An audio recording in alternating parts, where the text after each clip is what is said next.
I am now going to introduce our lovely speakers this evening. So first we have Steve Barrett, who is MnDOT's construction engineer for the 35W at 94 project. Next we have Mackenzie Turner Bargan, who is MnDOT's Metro District pedestrian and bicycle coordinator. Next up, we have Sam Bottweiler, who works for Ames Construction and is the project manager for the 35W at 94 construction project. And last but not least, we have joining us tonight Soren Jensen, who's the executive director of the Midtown Greenway Coalition. And without further ado, I will pass it over to our first speaker of the evening, Steve Barrett.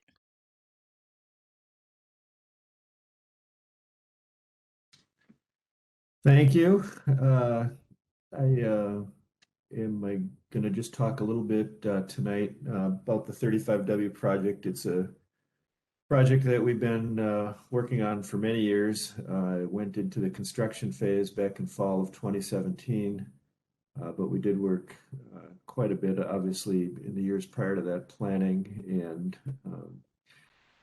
preparing the contract and doing a lot of work with our partners on this project. It is a MnDOT administered project, but it really is a partnership between four agencies, in particular, four primary agencies. So it's the MnDOT, it's also Met Transit, Metropolitan Council, Met Transit. A big part of this project involves transit, the bus station at Lake Street, and the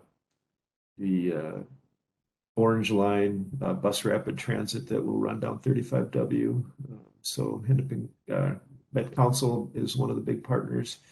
Also Hennepin County, much of the funding for the project and many of the roads that cross the project and including Lake Street are owned by Hennepin County. So Hennepin County is a big partner in the project. And then last, the city of Minneapolis participating in some of the funding and much of the infrastructure that we're rebuilding, in particular what we're talking about tonight. A lot of the sidewalks and pedestrian facilities are owned by the city of Minneapolis that are being improved with this project. So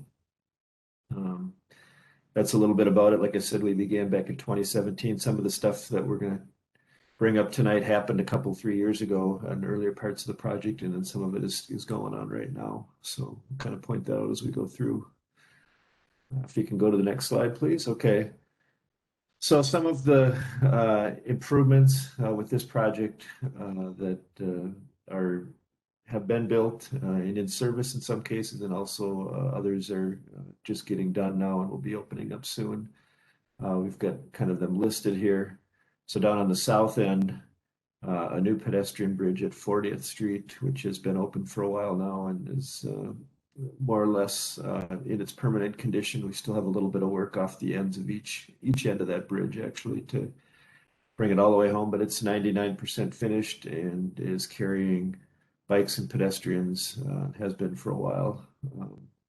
That bridge has a good view of another project that we have going on right now, which is the stormwater storage facility on the east side of 35W, just south of the 40th Street Bridge, between 40th and 42nd. So that bridge, in addition to being a good accessible connection for the community, it also provides a really nice view of that other project, incidentally. This kind of works north from the south. The next one is the 38th Street Bridge, which was rehabbed with this project. It's got a new bridge deck on it and new wide sidewalks and ADA accessible, American Disabilities Act accessible connections to the city sidewalks on 2nd and Stephen on either side of 38th. So that's the next one.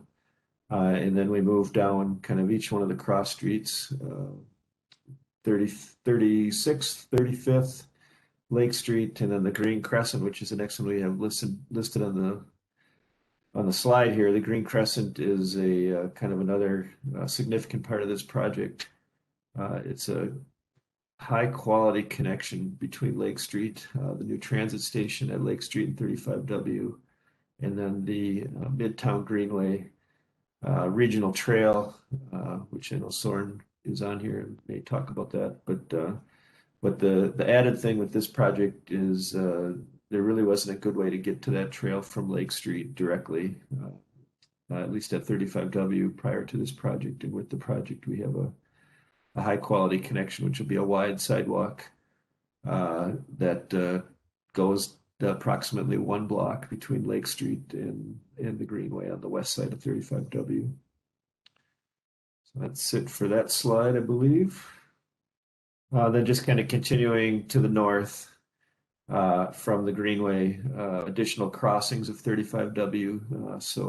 The next one is 28th Street. That's a new bridge that's been open and in service for a while. So the pedestrian facilities are all upgraded. And there's a picture of this one here is Stevens and 28th. So just an example, there's, I would say, probably over 50 of these quadrants at intersections with this project that have been upgraded. And really the improvements that we are making kind of system-wide on projects both at MnDOT and also the county and the city on their facilities is flattening slopes, lining up the crossings so that visually impaired and people in wheelchairs can get going in the right direction. And we've kind of gone through phases with these pedestrian upgrades. Earlier in my career, we were taking out a lot of curbs where we just had a 6-inch drop off, and we were putting in the ramps. Now, so that was the first iteration of these improvements was to do a curb cut, but those ramps were typically really steep. They were difficult for many people to get up, especially those in wheelchairs. The newer improvements, like this one in the picture, are much flatter slopes. And instead of many times in the old improvements, we'd have one curb cut kind of pointing people to the center of the intersection, like on the point of the corner. Now we have, in most cases, either a much wider one, or in this case here, we have the curb cuts pointing in the right direction. So somebody coming down the street, visually impaired or whatnot, will be going in the right direction as they cross over into the crosswalk.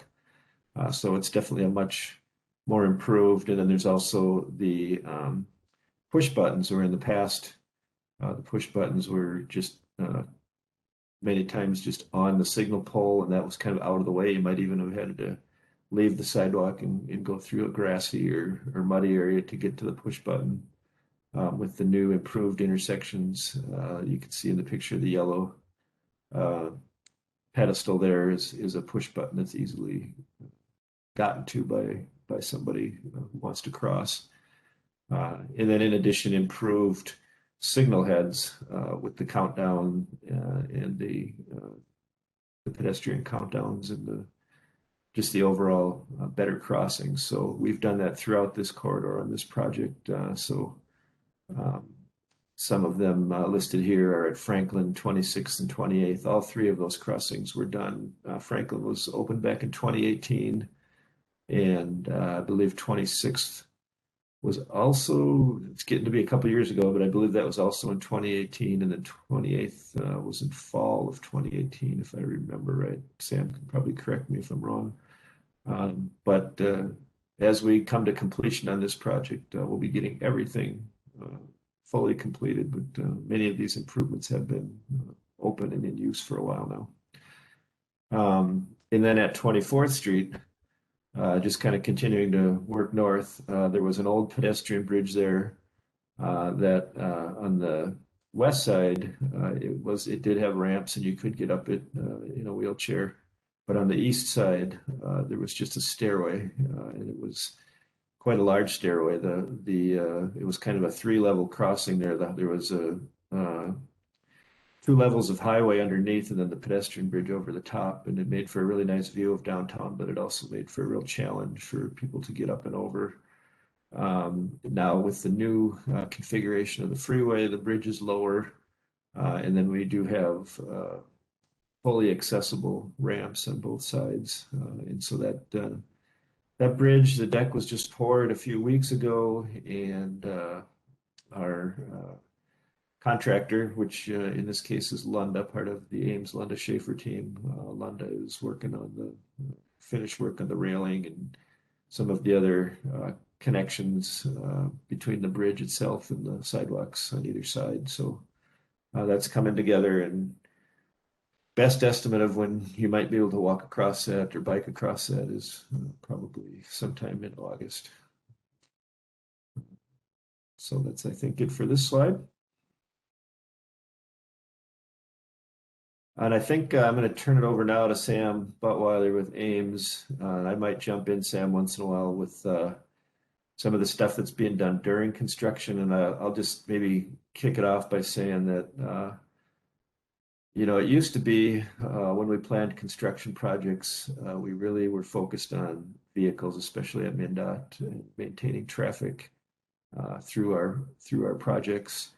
And this is one, we always had some pedestrian and bike accommodations, but I would say when we planned this project 4 or 5 years ago, when we were putting together the contract language and the requirements for our bidders, we really had a more of a whole focus on everybody using it and not just the cars. And so there was a lot more of thought, I think, that went into maintaining pedestrian access, maintaining bike lanes during construction. And it's been something that we've tried to focus on throughout the project, having good detours, having safe ways for people to navigate through the construction zone. So I'll just turn it over to Sam now, I think. Yeah, well said. Thank you, Steve. So during construction, like Steve had mentioned, a big focus, just with the impact that we've had throughout the corridor to the local streets has been the pedestrians and the access of making sure that when we go into these local streets that we keep the access in place so that the people, commuters, whether that's pedestrians or bicyclists, can get around. I wouldn't say it's been easy, but I think we got a lot of good people working together to make those things happen. For instance, I know like Lake Street has been probably taking the main attraction, I guess I will say, because we just see the most people there. And we, as a contractor, working with the city, working with MnDOT and some of the Hennepin County people, big focus is we do these weekly walks, pedestrian walks, and we get people to come out. We walk all our detours, making sure that we got the right things in place. It allows us to get, opinions from, people outside the work, I would say, every day. So what we may see, maybe we think is fine, but then it gives us the opinions of other people that probably a lot of times have better opinions than we do, and we can then come up with solutions to get the new access in. Lake Street as well has been a tricky one with the businesses, but we were able to work out a plan and then communicate with a lot of those businesses and just making sure, asking them what they need for access. And actually, I'd say a lot of even the local people, it's been really encouraging to just stop by, talk to them for a little bit, understand what their needs are, which has really helped us in understanding, the time restrictions on when we can't do some of the removals. Because the big obstruction, obviously, is the underground utilities, right? So no one sees the underground work, so they don't necessarily know. It's not just easy as pulling off the pavement and replacing it, right? There's this time where we have to repair underground utilities, whether that's the sewer, the water, or just the stormwater infrastructure. So being able to work with the public and taking input from them has been really helpful, and then obviously doing these walks. I think if you go to the next slide, I can't remember if we had some pictures, but yeah, so we're able, for every intersection that we go into, we're able to create detours for a lot of them into, basically we got these temporary ramps that we've been using quite a bit to basically just it's moving down, so we essentially move the crosswalks a little bit out of the construction zone. That way we're able to still keep people getting over from side to side, being able to cross the street. Now, sometimes maybe it's not, can't go directly across the street, but we're able to get you down a block and then cross safely there. And then same thing with the bikes. I know specifically Steve talked a little bit about 26th and 28th Street with being really big bikeways. So just the new improvement of actually having that new lane width and having really designated bike lanes on there, I think is a big improvement. And then especially here, finishing up the greenway this fall, I think will be a really nice touch once we finish up some of the final work, the flat work, do the repaving, and then finishing up the landscaping around there. It really looked nice, and to have that tie-in from Lake Street into the greenway. So then we just got some pictures really of kind of some of our access into like the new businesses and into the new streets along Lake Street. I'd say it's definitely been a challenge, but I think having everyone on board and engaged has really helped the process go a lot better.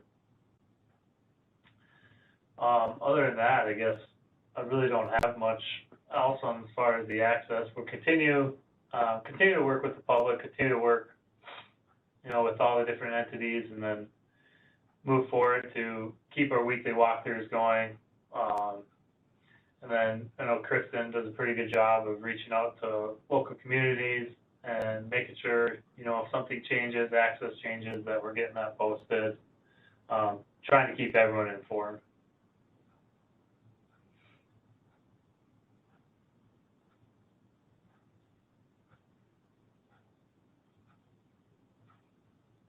So I think we have video now. Yep, I'll go ahead and get it playing here. I think it's pretty cool.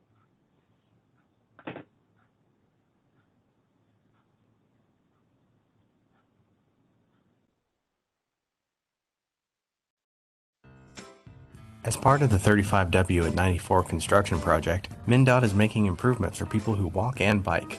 We'd like to share some of these improvements with you. The 40th Street Pedestrian and Bicycle Bridge was reconstructed beginning in August of 2018 and reopened to people in October of 2019. The new bridge is wider and more accessible for people walking, biking, and rolling. MnDOT also made improvements along some of the local roads in the project area. We widened some sidewalks and made them more accessible for people walking and rolling. An example of some of the improvements can be seen here on the 38th Street Bridge. With a new Lake Street transit station being constructed as part of the project partners knew it would be important to have a safe connection between the Midtown Greenway and Lake Street. The Green Crescent will be that new, safe connection for people to walk, bike, and roll between the Midtown Greenway and the new Lake Street transit station. Another great improvement made as part of the 35W at 94 construction project is the 24th Street Pedestrian Bridge. Previously, this bridge had only stairs on the east side and was incredibly steep to cross. Once completed, the new pedestrian bridge will have ramp access on either side of the freeway and will no longer be too steep for people walking, biking, and rolling. We want to thank you for your patience during the past 4 years of construction. We hope you enjoy all the new features and improvements for years to come.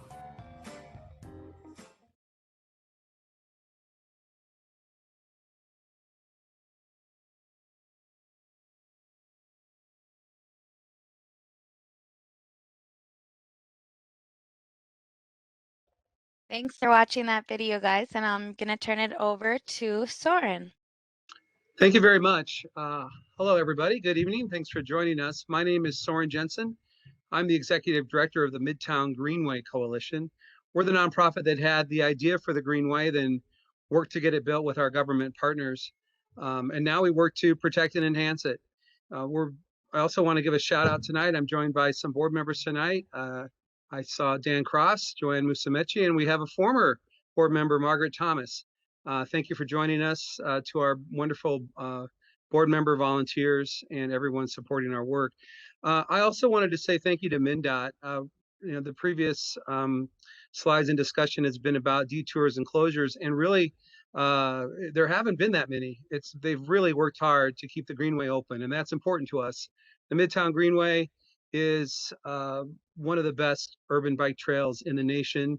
It's super busy. There's over 5,000 people that use it on a busy day. So it's a major transportation thoroughfare. So it's really important to keep it open and to think of it as just as important as as any highway for cars, because it really is a super highway for bikes. So thanks to MnDOT for keeping it open, and thanks for this wonderful new ramp that's coming in.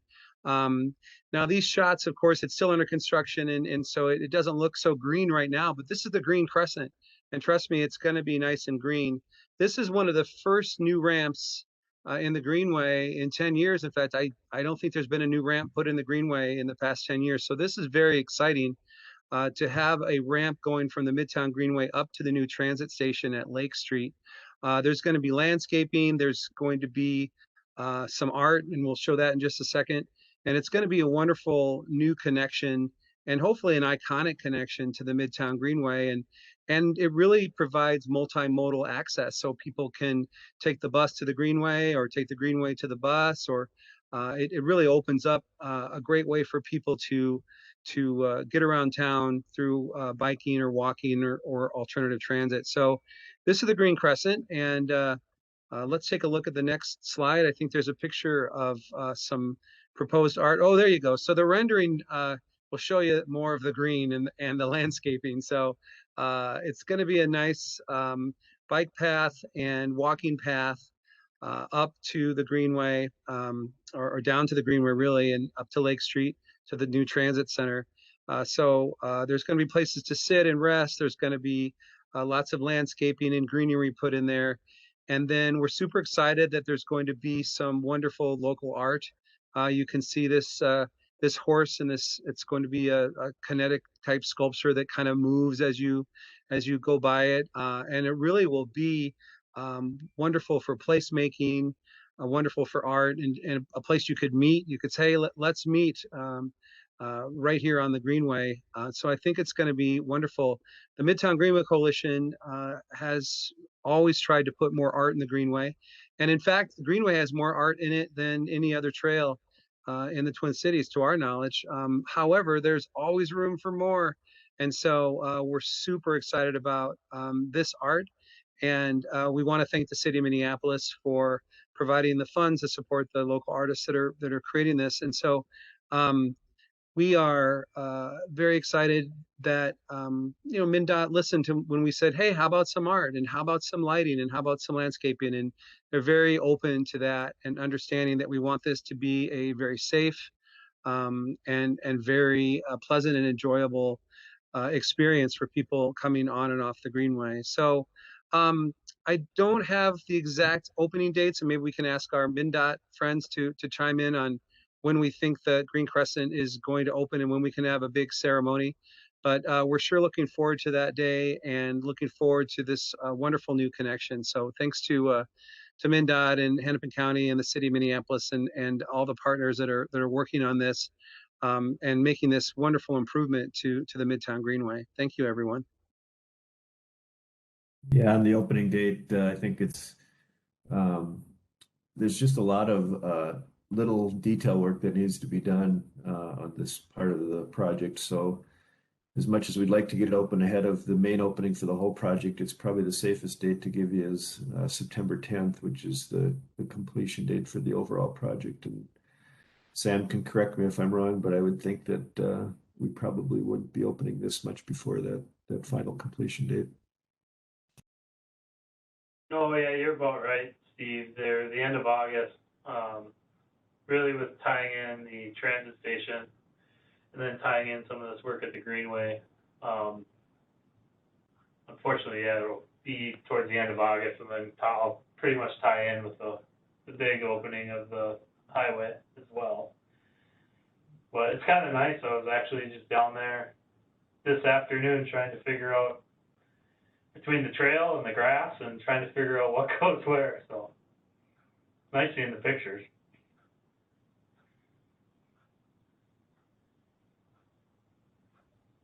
Well, thank you, Soren. And now I will pass it off to Mackenzie.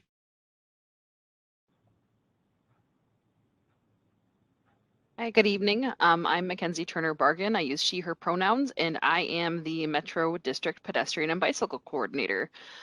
So I'm going to take a little bit higher level on how MnDOT is approaching pedestrian and bicycle planning, not just with this project, but with our entire program and projects across the district. So this, I just wanted to start with just sort of to give some context. I mentioned that I am the pedestrian and bicycle coordinator for the Metro District, and the map that you're seeing on the screen here to the left shows what that means and sort of the geography of that. So it's the 7-county metro area plus Chisago County. And so really part of my job is to coordinate all things ped and bike across that entire area where it involves MnDOT's trunk highway system. And so that really the short version of what my job is professional dot connector, but also coordinating both with internal entities and partners and other functional groups, as well as our local partners in the cities, counties, and regional entities like Metropolitan Council, to make sure that with the projects that we are planning and programming and improvements that are being planned and programmed on the trunk highway system, that we are doing what we can to help our local partners implement their plans to improve things for people biking and walking, and to mitigate the trunk highway system as a barrier that it has been in the past to people who are walking, biking, and require accessibility. The graphic on the right here is just a diagram that I put together because I'm located within the multimodal planning group of Metro District MnDOT. And this just sort of shows that while we are bicycle and pedestrian planning, that really has a distinct overlap with transit and interconnectivity with transit and accessibility. So that's ADA, the Americans with Disabilities Act, and the requirements and improvements that come along with that piece of things. So I really like Venn diagrams, and I thought that this one was a good one because oftentimes, I think Steve mentioned earlier in his presentation that in the past, MnDOT has really focused largely on moving motor vehicles on highway systems, and did not focus as much as we do now on how we move people along and across the trunk highway system, walking and biking.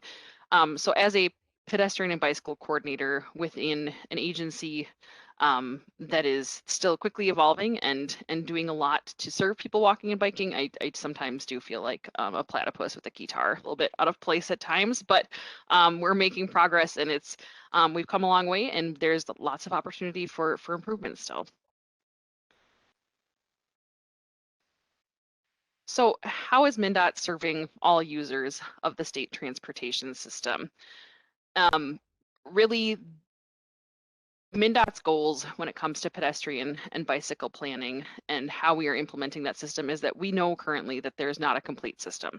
And so we are doing what we can to serve all ages and abilities, all users. And at the end of the day, when it comes to walking, biking, and rolling, all users are pedestrians. And so with that as the frame of mind, in our approach to how we are planning, we kind of see a good way to describe how we approach bicycling and transit then is as pedestrian accelerators. And I guess the same could be said for motor vehicles to an extent, because again, at the end of everybody's trip, they become a pedestrian again, and at the start as well.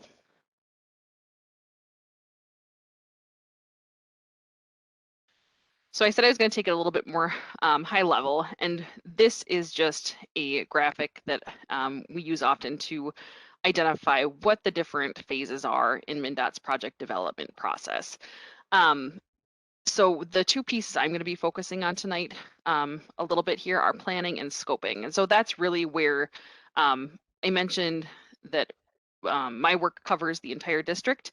I am one of two people at the Metro District who are doing this work specifically. So there is more than enough opportunity for work to go around in this. And so we really have taken the approach of focusing on the planning and the scoping piece of things to do what we can at the early outset of developing these projects to ensure that we are planning and incorporating and coordinating with our partners on how to integrate people walking and biking and rolling.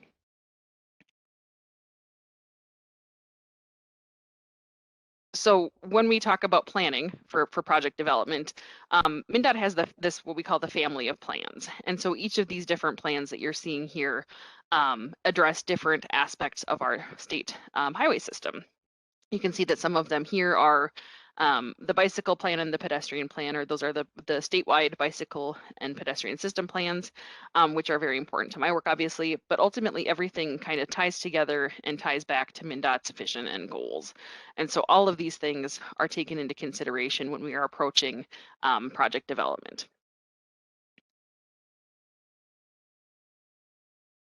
And so this is just to demonstrate that we have so many plans and so many plans, both from the statewide level down to the regional level and the district level, that when we are looking at these things, we kind of layer them together from top to bottom in a kind of layer cake. And so you kind of take that composite of all of those things and filter things through that to identify how you are using those plans to ultimately support that vision and make sure that with each project and investment decision we are making, that we are ultimately following those plans and supporting those goals that are laid out. So getting into the scoping piece,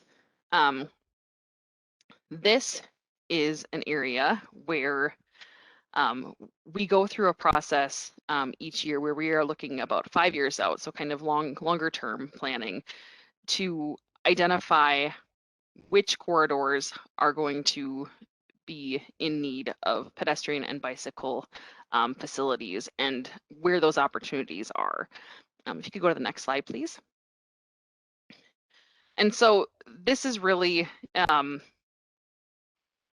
as I mentioned, we've got all the plans, right, that are adopted, both not only through MnDOT, but through our local partners, because oftentimes our local partners, we are working together with them on different projects and processes that they have, that they're leading. We also are leading our own processes to identify where there are needs to be met, and weaving those things together in the projects that we're developing. And so scoping, in the sense that I'm going to explain it a little bit, is just really the process by which we identify pedestrian, bicycle, and accessibility needs along the limits of a highway investment project. So our program at MnDOT is largely led by pavement maintenance projects as well as bridge maintenance projects. And so a large part of what we do is we leverage those investments to identify where we can have some value added to further support and improve the pedestrian and bicycling network. And so that involves looking at the Capital Highway Investment Plan, which is our 10-year investment plan for the state. And then also, again, looking at those local and regional plans to see, okay, based on this corridor that we will be repaving, here are some opportunities to improve the pedestrian and bicycle facilities that move along and across this area. And so we are scoping projects for everything from Main Street type situations in some of our rural center communities to roadways like University and Central in Minneapolis, and then also freeways like I-35. And so it spans the entire wide breadth of different facility types that you might find yourself traveling along or across.